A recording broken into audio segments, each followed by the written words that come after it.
오늘 우리가 함께 보실 말씀은 이사야 10장 12절에서 21절 말씀입니다. 이사야 10장 12절에서 21절입니다. 다 같이 봉독하도록 하겠습니다. 그러므로 주께서 주의 일을 시온산과 예루살렘에 다 행하신 후에 아수르 왕의 완악한 마음을 열매와 높은 눈의 자랑을 벌하시리라. 그의 말에 나는 내 손의 힘과 내 지혜로 이 일을 행하였나니 나는 총명한 자라. 열국의 경계선을 걷어치웠고 그들의 재물을 약탈하였으며 또 용감한 자처럼 위에 거주한 자들을 낮추었으며 내 손으로 열국의 재물을 얻은 것은 새 보금자리의 얻음 같고 온 세계를 얻은 것은 내버린 알을 주은 같았으나 날개를 치거나 입을 벌리거나 지저귀는 것이 하나도 없었다 하는도다. 도끼가 어찌 찍는 자에게 스스로 자랑하겠으며 톱이 어찌 켜는 자에게 스스로 컨체하겠느냐. 이런 막대기가 자기를 드는 자를 움직이려 하며 몽둥이가 나무 아닌 사람들 들려 함과 같음이로다. 그러므로 주 만군의 여호와께서 살찐 자를 파리하게 하시며 그의 영화 아래에 불이 붙은 것 같이 명렬히 타게 하실 것이라. 이스라엘의 빛은 불이 되고 그의 거룩하신 이는 불꽃이 되실 것이니라. 하루 사이에 그의 가시와 진리가 소멸되며 그의 숲과 기름진 밭의 영광이 전부 소멸되리니 병자가 점점 쇠작하여져 감 같을 것이라. 그의 숲에 남은 나무의 수가 희수하여 아이라도 능히 개수할 수 있으리라. 그 날에 이스라엘의 자와 다시는 자기를 친자를 의지하지 아니하고 이스라엘의 거룩하신 이 여호와를 진실하게 의지하리니 남은 자 곧 야곱의 남은 자가 능히 하신 하나님께 돌아올 것이니라. 아멘. 담임 목사님 나오셔서 말씀 전하시겠습니다. 오늘은 우리 총회가 정한 나라를 위한 기도 주일이에요. 이번 주간에 이제 광복절도 있고 그렇기 때문에 특별히 나라를 위한 기도 주일로 이렇게 결정되어 있는데, 우리 옆에 분들하고 먼저 잠깐 인사 나누실 때 전심과 진심으로 이 시간 예배합시다. 먼저 인사하시기 바랍니다. 전심과 진심으로 예배합시다. 우리가 하나님 앞에 이렇게 이제 예배할 때 제일 중요한 마음이 전심과 진심이에요. 우리가 온 마음 다해서, 그리고 우리가 온 생각을 다해서 하나님 앞에 드리는 그 자리를 하나님이 기뻐 받으십니다. 여러 가지 한 주간 동안 복잡한 일들이 있었던 것, 또 분주한 것들 이 시간 먼저 주님 앞에 다 내려놓으시기를 간절히 축원합니다. 그리고 하나님 말씀 우리 가운데 생각하면서 오늘 우리가 다시 한번 믿음의 자리로 굳건하게 서야 될 자리가 또한 어느 자리인지 또 같이 말씀 이렇게 나눌 때, 이번 주간에는 특별히 이제 말씀드린 대로 나라를 위한 기도 주일이어서 우리가 개인의 신앙에 이렇게 머물러 있을 때가 많아요. 또 우리가 우리 가정, 우리에게 일어나는 문제, 이것만 보여질 때가 참 많습니다. 그런데 이제 총회가 정한, 또 우리 교회가 정해 있는 교회의 절기, 총회의 절기를 이렇게 따르다 보면 그 속에서 자연스럽게 우리 주변과 옆에를 이렇게 돌아보게 됩니다. 그래서 저는 절기를 지키는 걸 되게 중요하게 여겨요. 그래서 주보에도 항상 무슨 총회가 정한 무슨 주일입니다, 또 무슨 올해가 무슨 주일입니다, 이렇게 내보내는 거를 계속해서 내보내고 있는데, 그거 내보내는 제일 중요한 이유는 말씀드린 대로 우리가 우리 자신에게만 자꾸 빠져들게 돼요. 그래서 주변도 못 돌아보고 옆에도 못 돌아보고 이렇게 하는데, 성경은 그렇게 신앙생활 하는 것을 원하지 않으십니다. 우리가 우리 자신도 분명하게 믿음의 자리를 굳혀야 하지만, 또 우리가 사명 가지고 이렇게 봐야 될 자리가 많이 있는 것을 우리 가운데 가르쳐 주시는 거예요. 우리 민족은 처음부터 교회가 이렇게 들어와서 자리를 잡아갈 때 그 믿음의 자리가 하나님이 주신 나라 사랑하는 것과 떨어지지가 않았어요. 그래서 1919년에 우리가 3.1 운동을 할 때 대표적으로 민족 대표 33명 가운데 절반에 가까운 15분이 우리 기독교 대표로 이렇게 나갔죠. 그때 당시에 기독교가 전체 인구의 1%밖에 되지 1%도 되지 않았다는 거 생각해 보면 얼마나 많은 분들이 거기에 참여했는지를 알게 됩니다. 이게 이 일들이 우리 기독교가 결코 자기 자신만을 생각하지 않고 나라 민족의 자리 가운데 늘 함께하는 자리에 있었어요. 그런데 이제 어느 틈엔가 시간이 지나가면서 우리의 신앙이 나에게 굳어지는 경우가 되게 많아요. 내 자신, 내 이웃, 내 가족, 또 내 교회. 이래서 우리가 그 바운더리를 자꾸 좁히게 되는 경우가 많습니다. 우리가 총회가 정한 이런 나라를 위한 기도주의를 맞으면서는 말씀도 이렇게 우리 전체를 볼 수 있는, 그리고 그 속에서 우리가 어떤 자리를 믿음으로 이렇게 행하고 살아가야 될까 생각할 수 있는 말씀이 필요하고, 또 그것을 믿음으로 아멘 하시면서 오늘 주일답게 나라를 위해서 기도하시는 성도들 되시길 간절히 축원합니다. 1919년에 이제 3.1 운동 만세 운동이 시작되면서 그 바로 다음 날 3월 3일에 기독교인들에게 독립문 통고문이라는 문서 하나가 막 전달됐습니다. 교회를 통해서 전달됐는데 그것이 이제 일종의 행동 강령이에요. 그리스도인들은 이렇게 행동해라, 이 3.1 운동의 이런 여파 속에 이렇게 하셔라 하면서 이제 나아갔던 내용들입니다. 그 내용을 보면 이런 내용이 있어요. 우리 존경하고 고귀한 독립단 여러분요, 어떤 일이든지 일본인을 모욕하지 말고 돌을 던지지 말며 주먹으로 때리지 말라. 이는 야만인이 하는 바니 독립의 주의를 손상할 뿐이니 행여 각각 주의할지며. 그러면서 여기서부터 이제 중요한 말들이 나와요.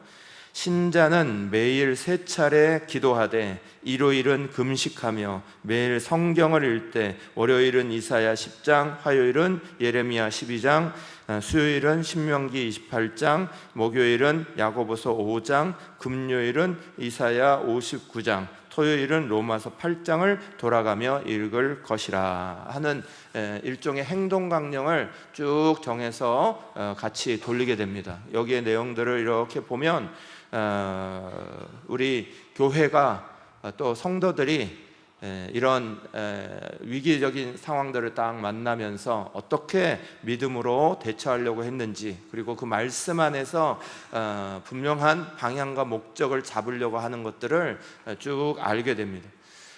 오늘 말씀은 이사야서 10장에 나오는 말씀으로 그때 당시에 읽었던 말씀 중에 한 구절입니다. 한 부분입니다. 사랑하는 성도 여러분, 오늘 우리는 분명하게 우리 자신의 신앙도 세워야 되고 우리 가정의 신앙도 세워야 되고 교회의 부흥을 위해서도 기도해야 되지만, 우리가 속해 있는 이 나라, 이 민족, 이 사회가 하나님께서 기뻐하시는 자리가 되도록, 또 오늘 우리가 놓치고 있는 것들이 없는지 위해서 생각하면서 같이 기도하시고, 또 그것이 결국은 엄밀히 말해서 우리 자신의 개인의 삶과도 아주 밀접한 관련을 가지게 되는 거죠. 그래서 오늘 말씀을 들으시면서 다시 한번 상고하시기를 간절히 축원합니다. 이사야서 10장 12절 말씀 같이 한 목소리로 읽겠습니다. 그러므로 주께서 주의 일을 시온산과 예루살렘에 다 행하신 후에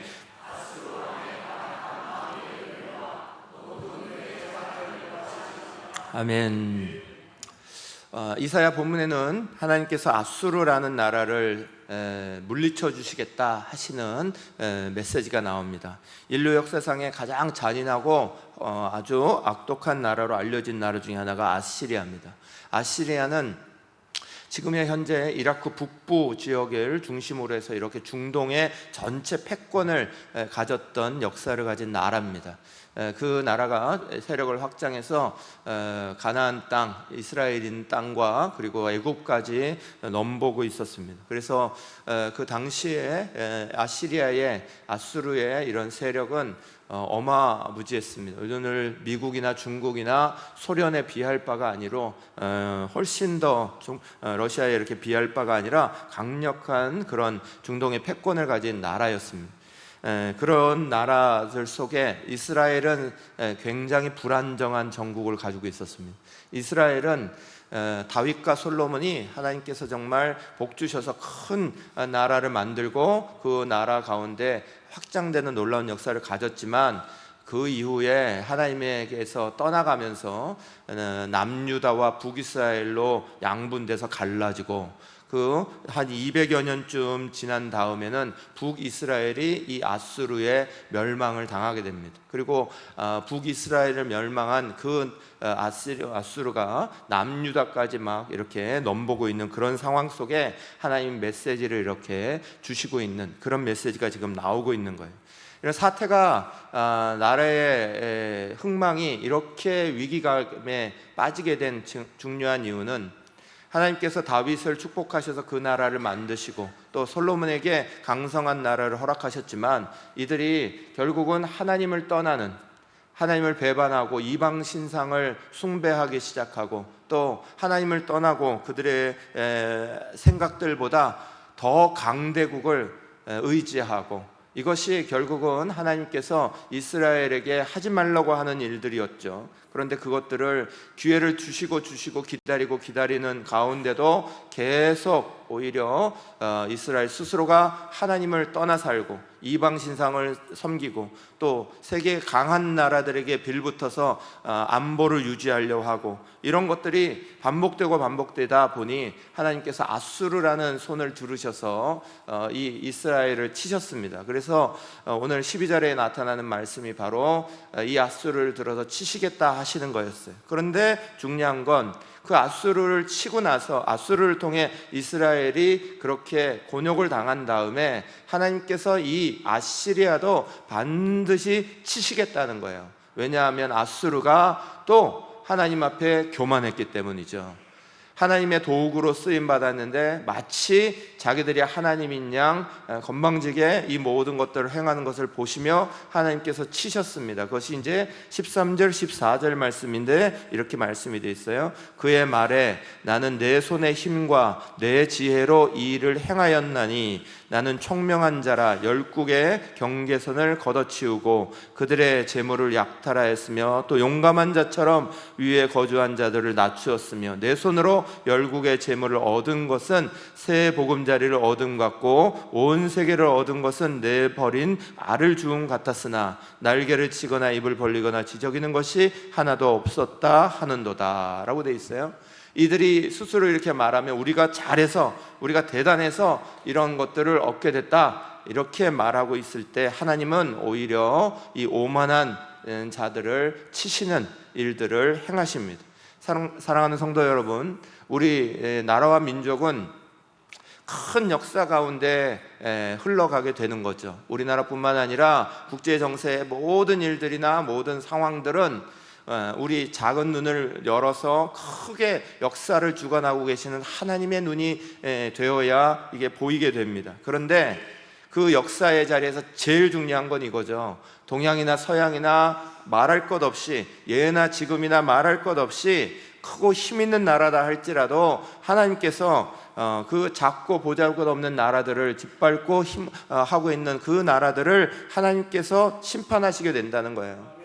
하나님께서 우리에게 주신 건 그 나라의 권력이 어떠하든지 힘이 어떠하든지 그 자리에만 있는 게 아니라 그 속에서 하나님을 알게 하기를 원하시는 거고, 하나님을 경외하기를 원하시는 거고, 하나님의 뜻대로 살아가기를 원하시는 것이 하나님의 가장 중요한 역사예요. 그런데 그것이 하나님을 떠나 자기가 교만한 자리에 오만한 자리에 있고 남을 악지하는 나라의 가운데 들어가고, 이런 나라들 가운데 하나님께서 그것을 그냥 두고 계시는 적이 역사 가운데는 단 한 번도 없었습니다. 이스라엘 역사뿐만이 아니라 성경의 역사뿐만 아니라 세계의 역사 가운데도 마찬가지죠. 우리는 그래서 역사를 통해 오늘 우리의 삶의 자리도 들여다보게 되는 거예요. 하나님의 심판이 반드시 있다. 오만한 정권, 오만한 자리는 반드시 무너지게 되어 있다. 하나님의 은혜 가운데 우리는 그것을 깨달으면서 다시 한번 분명한 것, 역사의 주관자는 하나님이시다. 나라의 주관자도 하나님이시고 삶의 그 민족의 주관자는 하나님이실 수밖에 없다. 이스라엘이 그 하나님을 버렸을 때 그 하나님께서 치셨던 하나님이 그를 치는 도구를 또다시 건방지고 교만하게 일어나는 그 자리를 하나님이 또 치신다 약속하시는 것을 던지시는 거예요. 사랑하는 여러분, 우리는 먼저 나라와 민족이 하나님 앞에 겸손할 수 있도록 기도할 수 있기를 간절히 축원합니다. 우리 사랑하는 모든 성도들이 나라와 민족을 위해, 또 이 나라 이 민족이 하나님께서 정말 복 주시고 앞으로도 하나님을 위해 크게 쓰임받는 나라가 되기 위해서 기도하기를 쉬지 아니하여야 하는데, 그 기도의 제일 첫 번째는 하나님이 하나님이심을 인정할 수 있도록 기도하는 겁니다. 교만한 자리, 오만한 자리에 서지 않도록 기도하는 겁니다. 세상에서 우리가 조금 잘 나간다고, 우리가 조금 경제가 좋아졌다고, 다른 뭔가가 해졌다고 우리 가운데 그런 것들로 오만한 자리에 서지 아니하고 하나님이 기뻐하시는 자리, 하나님이 살펴보시는 자리에 분명하게 설 수 있는 나라 민족 될 수 있도록 반드시 기도할 수 있기를 간절히 축원합니다. 그러면서 하나님이 이 아시리아만 치시겠다, 아수르만 치시겠다 약속하시는 게 아니에요. 그 이스라엘 백성에게 반드시 이걸 물리쳐 줄게 얘기하시면서 이스라엘 백성이 뭐가 잘못되었었는지를 분명하게 얘기하십니다. 그들이 와서 압제한 이유가, 이것을 이렇게 힘들게 했던 이유가 결국 이스라엘의 잘못이었죠. 이스라엘이 하나님을 버렸고 우상을 섬겼고 잘못된 길로 나아갔고, 그걸 결국 하나님은 그게 아니고 이 일을 통해서 고치기를 바라셨던 거죠. 그래서 이사야서 10장 20절에는 분명하게 이렇게 말씀합니다. 같이 읽겠습니다. 그날에 이스라엘의 남은 자와 야곱 족속의 피난한 자들이 다시는 자기를 친 자를 의지하지 아니하고 이스라엘의 거룩하시는 이 여호와를 진실하게 의지하리니. 아멘. 사랑하는 여러분, 이스라엘 백성은 하나님의 백성이었습니다. 출애굽할 때부터, 그들이 나라를 세우고 만들 때부터 그들은 그들의 나라가 아니라 하나님을 섬기기 위해서 시작된 겁니다. 그런 하나님의 백성의 가장 중요한 건, 하나님의 백성은 하나님만 의지해야 된다는 사실이에요. 그런데 그 사실을 지키는 게 쉬운 게 아니었습니다. 우리는 성경의 이스라엘 역사를 통해 분명한 한 가지 사실을 볼 수 있어요. 너무 간단한 진리죠. 하나님의 백성은 하나님만 섬겨야 합니다. 하나님의 백성은 하나님만 의지해야 합니다. 너무 단순하고 너무 간단한 이야기예요. 그런데 이 진리 하나를, 이 간단한 의무 하나를 지키지 못해서 이스라엘의 역사는 수없는 환난을 당합니다. 오늘 우리의 모습은 어떻습니까? 오늘 우리는 하나님을 의지하는 것, 하나님만 바라보는 것 쉬우십니까? 우리의 삶의 자리 안에서 오히려 하나님만 바라보는 그 간단한 것, 하나님의 백성은, 하나님을 예배하는 사람은 하나님만 의지해야 합니다. 여러분의 사업터에서는 쉬우십니까? 여러분의 가정에서는 분명하십니까? 사랑하는 여러분, 이스라엘의 역사는 이스라엘의 역사를 배우자가 우리가 성경을 보는 게 아니죠. 그것을 통해서 하나님이 어떻게 행하셨는지를 보기 위해 우리는 보는 거죠. 오늘 우리가 살아가고 있는 이 나라, 이 민족, 대한민국 속에서도 하나님의 은혜의 역사는 여전하시고, 그런데 그 하나님의 역사를 어떻게 붙잡아야 될지를 하나님은 우리 가운데 분명히 가르쳐 주시는 거죠. 79년 전에 우리는 광복을 맞았습니다. 이번 주간에 있는 광복절은 79주년 광복주일입니다. 광복절입니다. 79년 동안 우리는 하나님의 은혜를 경험하고 만나고 오면서 하나님 앞에 부끄러운 모습이 없었나요? 해방 전에 한국교회는 연약했습니다. 그래서 핑계할 것도 있었습니다.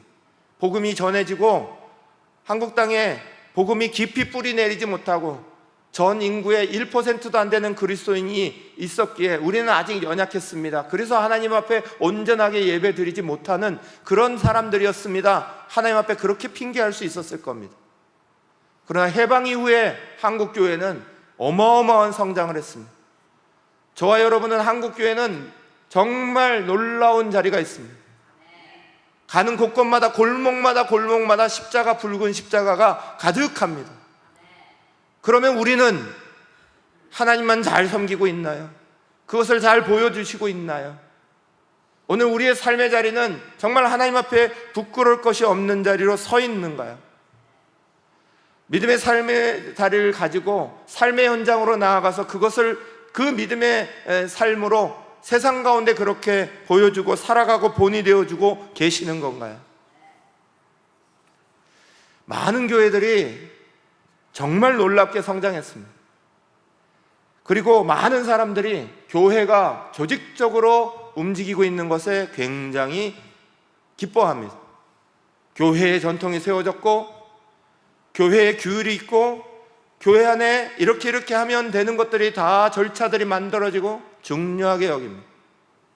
그래서 온 성도들이 정말 일사불란하게 이것을 위해서, 교회를 위해서 헌신하고 있는 것을 자랑스럽게 생각합니다.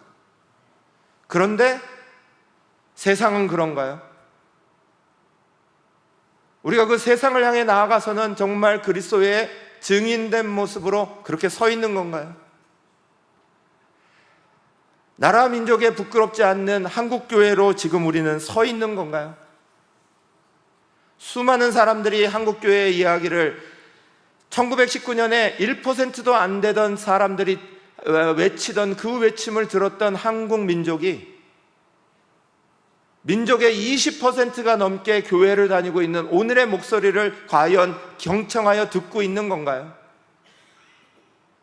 사랑하는 여러분, 저와 여러분 모두는 하나님 앞에서 예배자일 뿐만 아니라 세상 속에서도 삶의 예배자로 살아가야 될 줄로 믿습니다. 예배는 너무나 중요한 자리입니다. 이 예배당에 모이는 것은 너무나 중요한 일이죠. 그러나 하나님은 예배당에서의 예배만 받으시는 분은 아닙니다. 저는 예배가 너무나 중요하기 때문에 우리 새날교회에 오자마자 예배 말씀을 레위기를 가지고 5주 동안 연달아 계속 말씀을 나누었죠. 어떤 예배를 드려야 하는지, 성경에서 우리 가운데 어떤 예배를 가르치시는지를 분명하게 같이 말씀을 나눴습니다. 그런데 사랑하는 여러분, 레위기에는 아주 중요한 비밀이 있어요. 레위기는 앞에 7장까지, 거기까지는 예배하는 방법을 얘기합니다. 어떻게 하나님을 경배하고 예배하라, 그걸 말합니다. 그러나 레위기의 나머지 모든 부분은 7장 넘어간 거기부터 시작해서 마지막 장에 이르는 20여 장에 이르는 장은 그리스도인들이 이 예배하는 사람이 세상 나가서 어떻게 살아라, 그 얘기를 하고 있는 겁니다. 하나님 예배하는 방법을 가르치는 걸로 끝나는 게 아니라 그 예배하는 사람은 밖에 나가서 어떤 삶을 살아라, 그것이 거룩한 삶이다, 그걸 가르치는 게 레위기입니다. 하나님 앞에 예배하는 것만큼이나 중요한 건 이 땅을 나아가서 어떻게 믿음으로 증인되는 삶을 살아가 주느냐, 그거죠. 그럼 과연 우리의 교회는 세상을 나가서 그렇게 믿음으로 잘 살 수 있도록 훈련시키는 자리가 되고 있느냐, 아니면 교회 나와서 더 많은 충성하는 것들만 가르치고 있나? 자기의 교회가 잘 되는 것 중요합니다. 오늘 우리의 교회가 부흥하는 것 중요합니다. 그러나 그 자리를 넘어서 하나님이 우리에게 주신 사명은 더 중요한 겁니다. 교회를 세우신 목적은 교회를 위한 교회가 아닙니다. 교회의 가장 중요한 목적은 세상을 위한 교회입니다. 세상 가운데 복음이 이런 역할을 하는 거예요. 복음이 이런 생명력을 주는 거예요. 복음으로 살면 이런 자리가 열리는 거예요. 보여주고 증인되는 삶을 살아가라고 세우신 자리가 교회입니다. 오늘 우리의 성도들과 교회는 과연 하나님이 세우신 대로 세상에 나가서 그 역할들을 잘 보여주느냐, 그 역할에 맞게 서 있을까요? 사랑하는 여러분, 저와 여러분 모두는 오늘 나라를 위한 기도주의를 맞으면서 너무나 우리 안으로만 들어와 있는 믿음의 자리를 밖으로 볼 수 있도록, 밖으로 펼 수 있도록 우리의 시야를 바꾸는 시간을 가져야 합니다. 나라를 위한 교회가 되지 못하고, 민족을 위한 교회가 되지 못하고, 이웃을 위한 교회가 되지 못하고, 세상 그 사회를 위한 교회가 되지 못하고 교회를 위한 교회만 된다면 그 교회는 의미가 없기 때문에 그런 거예요. 하나님을 잘 믿는 믿음의 사람들이 중요합니다. 왜냐하면 그 믿음의 사람들을 통하여서 세상 누구에게도 보이지 않는 그 하나님이 분명하게 보여질 것이기 때문에 그래요. 그러나 그 하나님의 뜻이 우리 가운데서 그냥 사그러들어지고 기울어져 가는 것은 원치 않으시죠. 세상의 교회는, 세상의 큰 나무는 외세 때문에, 밖에 큰 어려움 때문에 무너지는 게 아닙니다. 우리 교회도 어려움에 막 자리에 있을 때 열심히 기도하죠. 열심히 모입니다. 그러나 정말 중요한 문제는 그 문제들이 평안해지고 그 문제들이 잔잔해졌을 때 우리는 여전히 하나님 앞에서 영적으로 깨어 있으려고 하느냐, 영적으로 그것에 긴장감을 가지느냐. 만약 그렇지 않다면 하나님 입장에서는 그리스도인들의 성도들을 깨우기 위하여 계속해서 어려움을 주셔야 될 겁니다. 계속되는 어려움 속에서만 하나님 앞에 무릎을 꿇는다면, 그러면 하나님은 계속 어려움을 주셔야만 할 겁니다. 하나님께서 성도들에게 바라시는 가장 중요한 것은 오늘 우리가 이 땅에 하나님께서 왜 세우셨는지를 분명히 깨닫고 서 있는 거죠. 그래서 우리는 놓치면 안 되는 거예요. 우리 안으로만 들어가려고 하는 자리를, 내가 내 삶의 자리만 쳐다보고 있는 자리를, 내 문제만 보고 있는 자리를, 거기에만 빠져드는 자리를 머물러 있으면 안 됩니다. 하나님께서 우리로 하여금 보게 하시는 자리로 나아가시기를 간절히 축원합니다. 때로는 그게 굉장히 오랜 작업이 될 때가 있어요. 기다림이 될 때가 있어요. 하나님이 빨리빨리 우리나라의 이런 답답함을 풀어주시면 좋겠고, 온 민족의 복음이 확 빨리 전해지면 좋겠고, 이런 역사들이 순식간에 일어나면 좋겠죠. 그런데 그렇게 하지 않으시는 하나님이죠. 여전히 기다리시며 여전히 성도들로 하여금 그 역할을 꾸준하게 맡게 하시는 하나님. 이스라엘 역사 가운데도 하나님은 그렇게 일하셨습니다. 이스라엘이 하나님 앞에 바로 설 수 있도록 계속 지켜보시고 말씀하시고 말씀을 주시고, 그럼에도 불구하고 이스라엘이 계속 흔들리고 우상을 섬기고 또 때로는 자기의 문제에 빠져 살고 그 이상의 것들로 하나님을 의지하지 못할 때 하나님이 그것을 바꾸시는 거죠. 사랑하는 여러분, 기본은 굉장히 중요한 겁니다. 하나님의 백성은 하나님만 의지하는 게 필요합니다. 하나님의 백성은 하나님 의지하며 기도해야 됩니다. 세상에, 이 한국 사회에 하나님께서 교회를 이렇게 분명히 세우신 건 그를 통하여서 우리의 역할을 하라는 이야기입니다. 이 나라 이 민족을 위해서 하나님을 철저하게 의지하는 것을 위해서 기도해야 됩니다. 진실되게 하나님의 말씀 믿고 기도해야 됩니다. 사랑하는 여러분, 저와 여러분이 다시 한번 나라를 위한 기도 주간을 우리가 이렇게 맞으면서, 광복주일 이렇게 맞으면서 79년 전에 하나님이 우리나라를 살리셔서 우리에게 새로운 자리를 허락하셨는데, 우리는 만약에 오늘 하나님께서 우리에게 너희는 그 79년의 시간 동안을 어떻게 보냈느냐고, 얼마나 이 나라 이 민족을 위해서 하셨느냐고 우리에게 물으신다면 우리는 아마 유구무원이 될 때가 많을 겁니다. 사랑하는 여러분, 저와 여러분 모두가 하나님 진실되게 의지하는 자리에 설 수 있기를 간절히 축원합니다. 그러면서 우리 가운데 진정으로 필요한 건 이사야서 10장 21절 마지막 말씀에 이렇게 말씀하셨어요. 같이 읽겠습니다. 남은 자 곧 야곱의 남은 자가 능하신 하나님께로 돌아올 것이라. 아멘. 이 말씀은 아수르를 치시고 나면 그러면 그 남은 자들이 하나님께로 돌아와 예배할 것이다 하시는 첫째 뜻이 있습니다. 그런데 오늘 우리의 귀에는 이 말씀이 이렇게 들리는 거예요. 남은 자가 되어 하나님 앞에 돌아와야 한다. 오늘 시대가 이래도 저래도 남은 자가 되어 하나님 앞에 돌아와야 한다는 거예요. 누가 옆에 어떠하든지 저런 사람이 저러하든지 하나님은 예배하는 사람, 하나님 앞에 서 있는 남은 자를 중요하게 여기십니다. 그들은 돌아와서 하나님 앞에 돌아와 기도하고 하나님 앞에 아뢰고 간구하기를 멈추면 안 된다는 거예요. 우리는 잘 알고 있어요. 소돔과 고모라의 멸망을 성경을 통해 잘 아는 이야기죠. 소돔과 고모라는 하나님 앞에 볼 것 하나 없어서 결국은 멸망을 당했습니다. 그러나 그 앞에는 분명한 이유가 있었죠. 하나님이 용서하시기를 원했으나 의인 10명이 없었다는 사실이죠. 깨어있는 사람 10명을 찾지 못하는 상황이 되면 무너지는 거예요. 오늘 한국교회가 역할을 맡아야 되는 가장 중요한 자리는 무엇보다도 그 남은 10명이 되는 거예요. 온 성이 잘못을 다 하더라도 남은 10명 때문에 하나님은 용서하시겠다 했는데 남은 10명이 없어 무너지는 거예요. 오늘 우리의 자리가 남이 어떠하든지가 중요한 게 아닙니다. 다른 교회가 어떠하든지가 중요한 게 아니죠. 오늘 우리는 하나님이 우리에게 맡기시는 대로 나라 민족을 위해 기도하는 주간이 되면 다시 한번 우리 자신을 깨워야 합니다.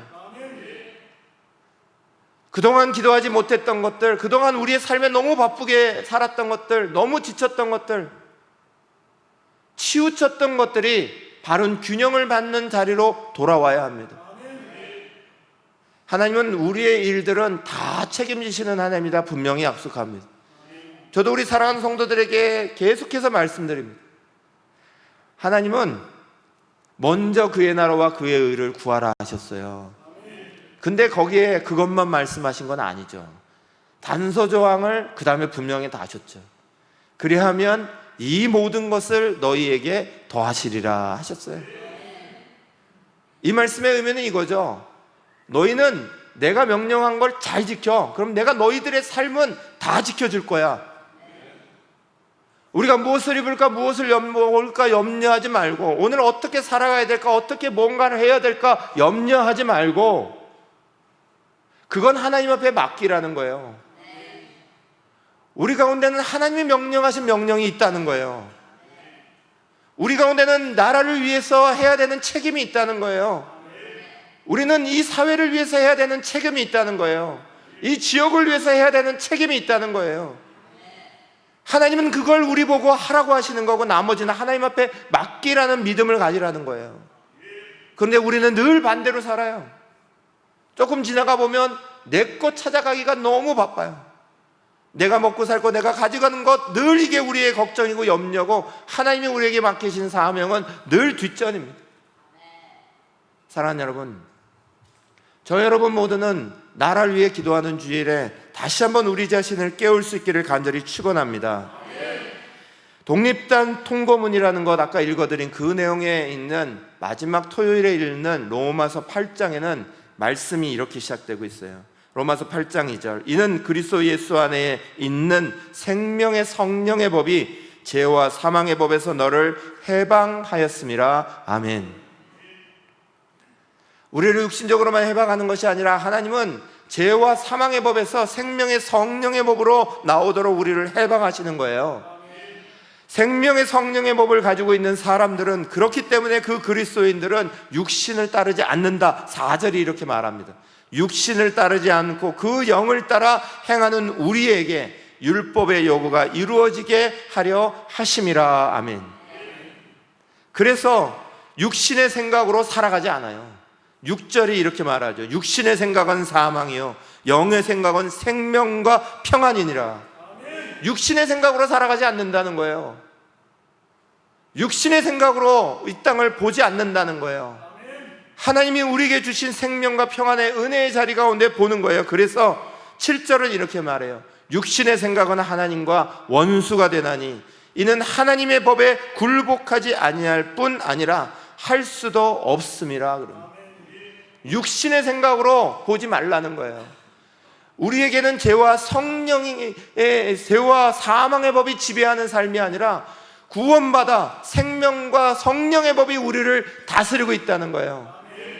그러니까 우리의 삶도 죄와 사망의 법 아래 있는 사람처럼 생각하고 살지 말라는 거예요. 우리로 하여금 성령에 사로잡힌 사람, 생명에 사로잡힌 사람답게 생각하라는 거예요. 우리의 선조들은 이 말씀을 읽었습니다. 월요일에는 이사야 10장을 통해 반드시 하나님이 이 어려운 가운데서도 우리를 앞지하고 있는 자리에 우리를 지켜내실 거야, 구원해내실 거야, 그것을 믿었고, 그것을 받아들이는 우리의 자리는 육신의 생각대로 살아가는 자리가 아니라 하나님이 살리신 생명의 성령의 법을 따르는 삶이다, 분명하게 믿음으로 고백하고 있는 거예요. 사랑하는 우리 성도 여러분, 저 여러분 모두는 오늘 우리가 살아가고 있는 자리가 조금이라도 믿지 않는 이들과 달라야죠. 나라를 바라보며 생각하는 것도 달라야죠. 정부와 정권을 바라보며, 야당과 여당을 바라보며 서로 간의 편가르기에서 싸우고 하는 것에 대한 함몰되어 사실렵니까? 우리도 비판하는 자리에 비판하는 자로 서고, 우리도 비난하는 자리에 비난하는 자리로 서고, 그것이 하나님이 원하시는 나라 사랑의 길일까요? 사랑하는 여러분, 계속해서 말씀드리지만 정죄와 비판으로는 절대로 하나님의 나라를 이룰 수 없습니다. 사람은 누구도 정죄와 비판하는 자리에 그걸 할 수 있는 권리를 받은 적이 없습니다. 우리가 받아야 되는 사명은 하나님 앞에 진실되고 하나님을 의지하는 겁니다. 하나님을 의지하면 그것이 어떻게 결과로 나타난지를 증인되어 보여주는 겁니다. 사도행전 1장 8절에는 우리 가운데 이렇게 명령하셨어요. 너는 예루살렘과 온 유대와 사마리아와 땅끝까지 이르러 내 증인이 되리라 그러셨습니다. 우리는 증인되는 삶을 사는 거예요. 복음으로 말미암아 우리가 얼마나 놀라운 삶을 사는지, 그건 단순하게 영적인 구원, 영적인 것만을 말하는 게 아닙니다.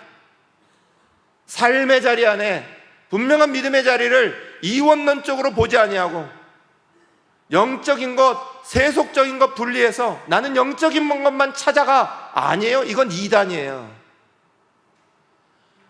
이원론적으로 분리하는 건 이단적 생각이에요. 성경은 그것을 우리 가운데 말씀하고 있는 게 아니에요. 내가 주님으로부터 은혜 받고 내가 주님으로부터 사명받으면 그것이 내 혼자의 삶이 아니라 하나님이 내게 명령하신 그리스도인으로서의 삶이라는 거예요. 나 개인이라는, 김창식이라는 개인의 삶이 아니라 그리스도인이라는 삶이라는 거예요. 그리스도인답게 삶을 살아야죠. 그리스도인답게 기도할 줄 알아야 되고, 그리스도인답게 말할 줄 알아야 되고, 여전히 세속적인 것에 똑같이 세상이 비판하는 방식으로 비판하고 세상이 비난하는 방식으로 비난하고, 그러나 정말 하나님 의지하는 건 가지 않는, 이스라엘과 다를 게 아무것도 없는 모습이 되면 안 됩니다. 사랑하는 여러분, 예수님은 이 땅에 오셔서 주님께로 돌아오라고 사람들을 계속 초청하셨습니다. 복음으로 돌아오라고, 다시 태어나라고, 거듭나라고. 예수님이 말씀하신 거듭남이, 그 구원이 천국 가는 구원만이라면, 그러면 제일 행복한 사람은 예수님 옆에 마지막까지 잘못된 짓 다 하고 예수님 옆에 십자가에 달려있는 그 강도 중에 한 명, 그 사람이 제일 행복한 사람입니다. 이 세상 살 때는 지 맘대로 할 거 다 하고 나쁜 짓도 다 했는데 주님 옆에 딱 붙어있는, 은혜 받았다고, 복불복이라고 만나서 거기서 천국 가는 열쇠 받아서 하는 사람, 그 사람이 제일 행복한 사람이죠. 우리의 천국이 우리의 삶의 목적이라면, 거듭나는 것이 그것만 말하는 거라면, 예수님께서는 그걸 복된 삶이라고 말씀하시지 않아요. 예수님이 말씀하시는 복된 삶은 거듭나서 하나님의 자녀답게, 하나님이 우리를 세우신 그 목적답게 이 땅을 살아가는 삶이 복 있는 사람이라고 말하는 거예요. 우리는 그걸 위해 준비해야 되는 거예요.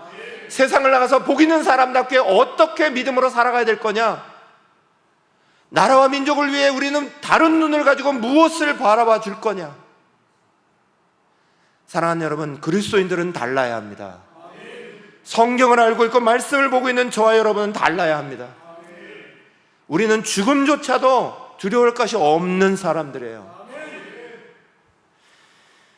로마서 8장 11절은 이렇게 말씀하죠. 예수를 죽은 자 가운데서 살리신 이의 영이 너희 안에 거하시면, 그리스도 예수를 죽은 자 가운데서 살리신 이가 너희 안에 거하시는 그의 성령으로 말미암아 너희 죽을 몸도 살리시리라.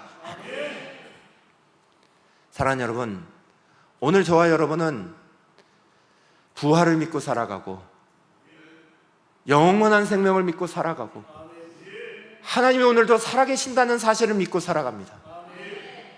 오늘 우리가 대하는 세상은 달라야 합니다. 아인슈타인이라는 분은 원래 교회를 비판하던 분이었습니다. 교회를 연약한 사람들이나 종교 의지하는 곳이지 라고 생각했던 분입니다. 그런데 독일의 나치가 막 일어날 때 첫 번째, 지성인들에게 이런 기대를 했다고 합니다. 나는 대학의 지성인들을 기대했다. 그러나 대학 교수들은 즉시 나치즘에 무릎을 꿇고 아첨했다.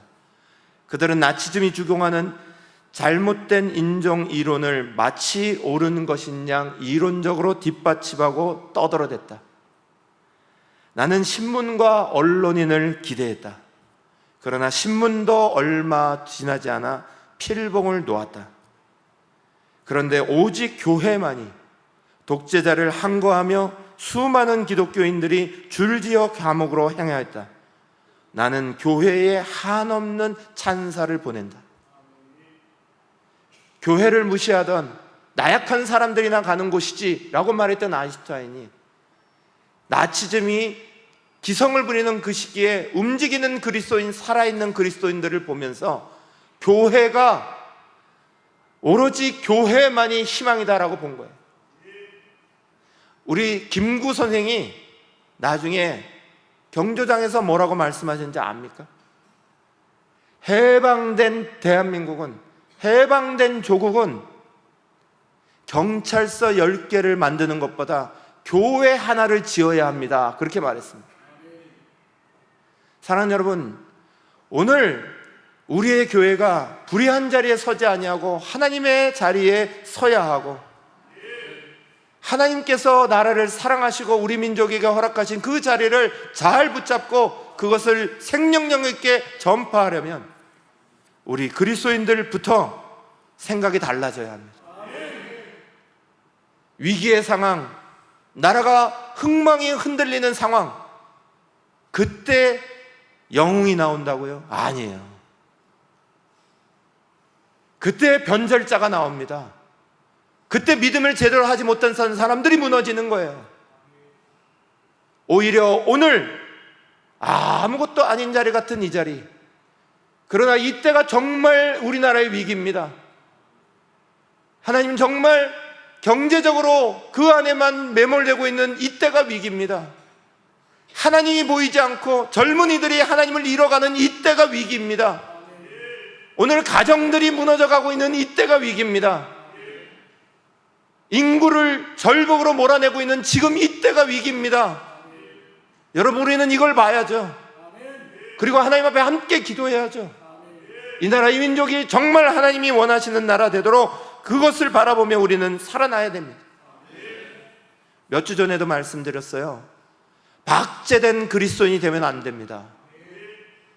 박제된 그리스도인, 겉모양은 살아있는 것처럼 보이는데 그런데 그 생명력을 하나도 가지고 있지 않는 그리스도인들, 오늘 수많은 그리스도인들의 자리가 그 자리에 서면 안 됩니다.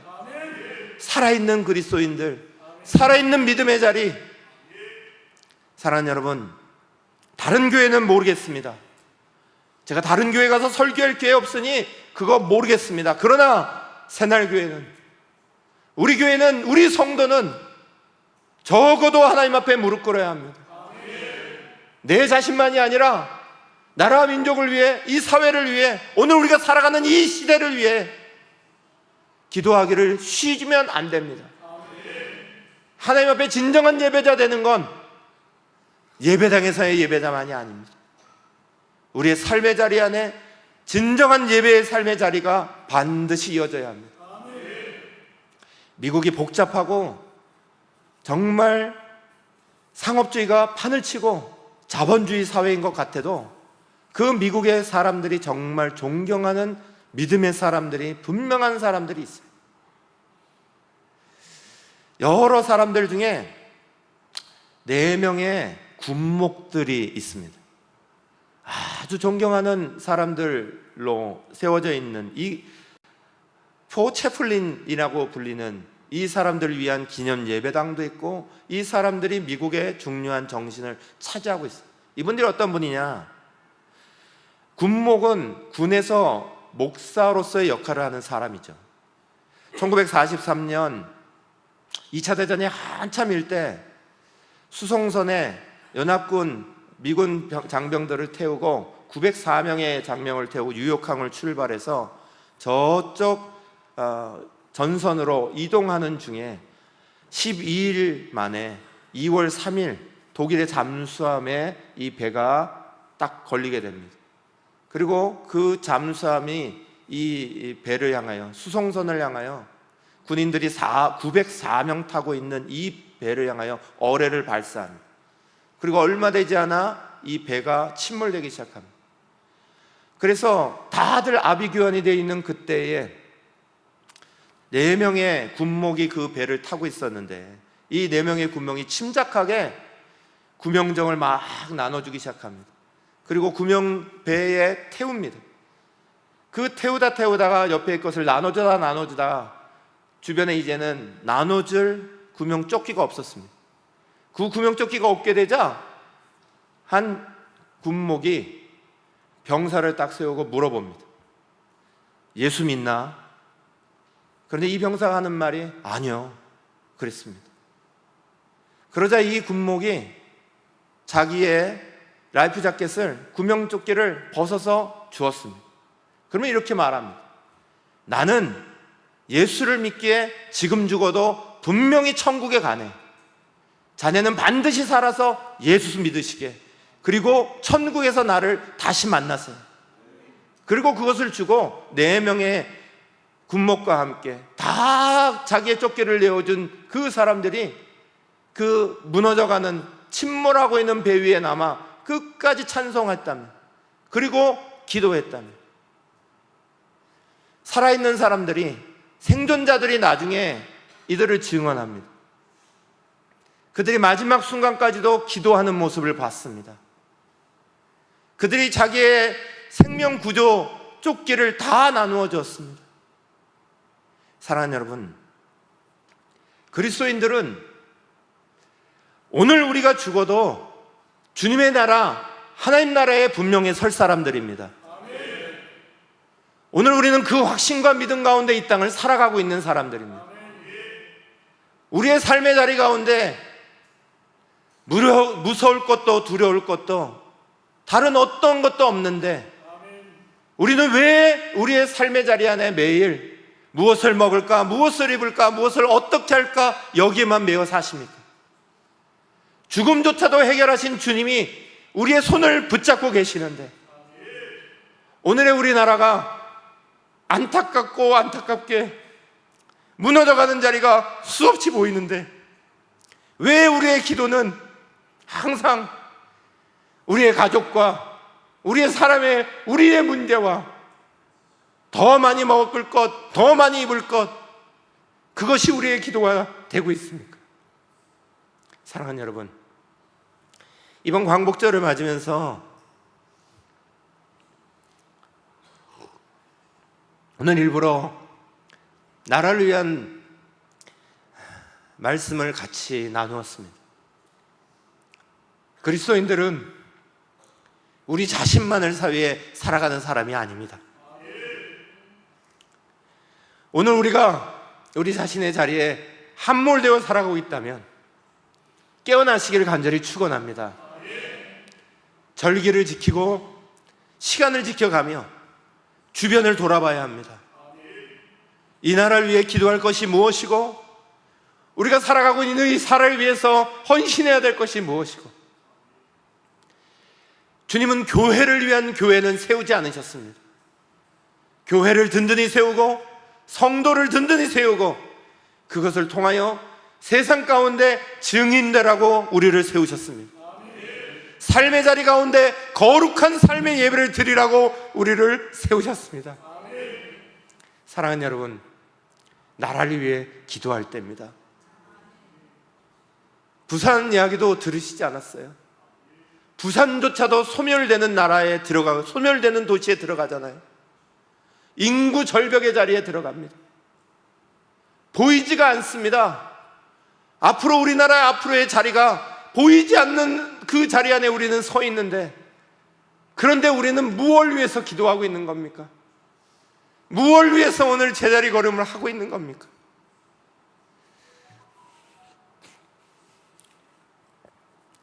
하나님께서 오만한 나라는 반드시 멸하십니다.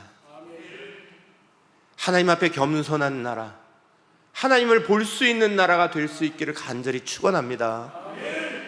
그리스도인들이 깨어서 그 자리 안에 우리의 역할을 해야 되는 겁니다. 십자가를 모르고 주님의 계획을 모르고 하나님 나라의 비전을 모르는 사람에게 하나님이 이것을 명령하신 게 아닙니다. 그리스도인들에게 그 책임을 지라고 말씀하고 계시는 겁니다. 기도하라고 말씀하고 계시는 겁니다. 그 십자가를 지라고. 사랑하는 여러분, 저와 여러분이 진실로 하나님만 의지할 수 있기를 간절히 축원합니다. 이 시간에 우리 함께 기도합시다. 이 나라의 민족 바라보며 하나님 앞에 간절히 맡기며 기도하고, 나라 민족 위에 기도하지 못하고 소홀했던 우리 자신을 위해서 기도하고, 하나님 앞에 다시 한번 결단하며 기도하기를 원합니다. 교회가 서가는 그 자리에 그 맡기신 사명, 나라 민족을 위하여 또 삶의 자리 가운데 증인대로 하시는, 복음으로 살아가면 이런 놀라운 은혜가 있다는 걸 우리 대한민국 가운데 증거하고 보여주라고 교회를 세우셨는데, 어느 틈엔가 우리 스스로가 배불러지고 욕심이 많아지고 오늘 이 자리에 머물러 버리는, 귀찮아져 버리고 그 자리가 오늘 우리 안에 있다면 하나님 용서하십시오. 우리를 새롭게 하십시오. 하나님, 오늘 이 땅에 다음 세대가 보이지 않습니다. 하나님 정말 의지하고 하나님만 쫓아가야 되는 다음 세대가 교회를 떠나가고 있습니다. 인구 절벽의 시대를 맞고 미래가 보이지 않는 한국 속에 있습니다. 정쟁이 끊이지 않냐고, 다른 것 보지 않냐고 서로 싸우기에 바쁜 그 모습들만 보이는 이 나라, 하나님, 우리는 이것을 보면서도 눈물 흘리지 아니하고 애통해하지 아니하고 무릎 꿇지 아니하고 그대로 서 있는 우리들의 모습입니다. 용서해 주십시오. 이번 광복절을 보며 하나님이 이 나라를 79년 전에 다시 살리셔서 하나님 믿는 나라가 되게 하시고 복음의 나라가 되게 하셨는데, 그 역할을 감당하고 있지 못하면 오늘 우리를 치실 겁니다. 하나님 앞에 기도합시다. 다시 한번 이 나라를 하나님의 손에 맡기며 기도합시다. 저희 여러분이 하나님 앞에 부끄러움을 가지고 하나님 앞에 기도합시다. 주여 외치며 함께 기도하겠습니다. 주여. 아버지,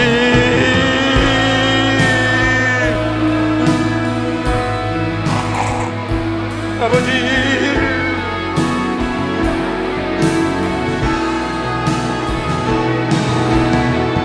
아버지,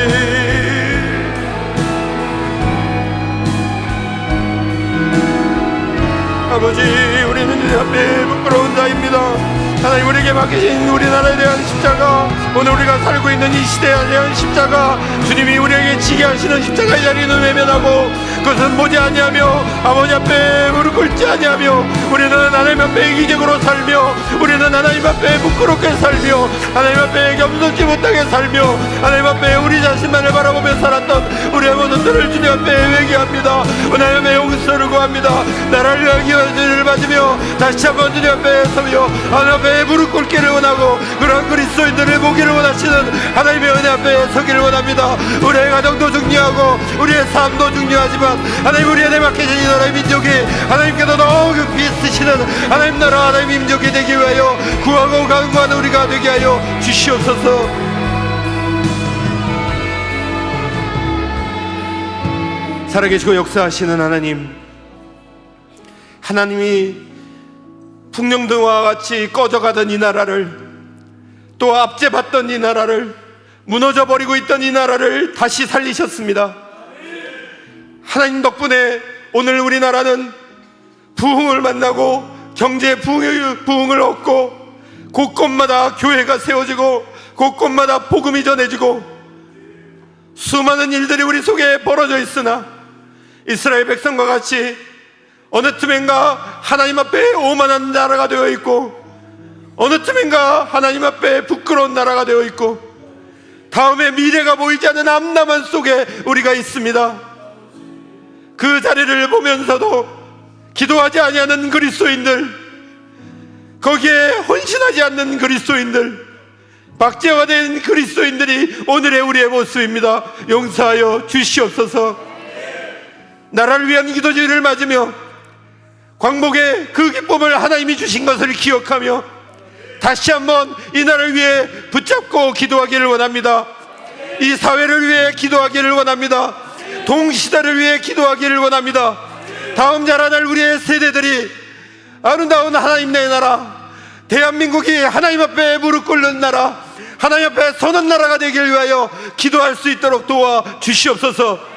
기도의 영을 허락하여 주시옵고 두려워하지 아니하며 걱정하지 아니하며 하나님께서 우리를 붙잡으실 것 의지하며 하나님 앞에 우리도 그렇게 기도할 수 있는 우리나라, 우리 민족들, 우리 그리스도인들 되게 하여 주시옵소서.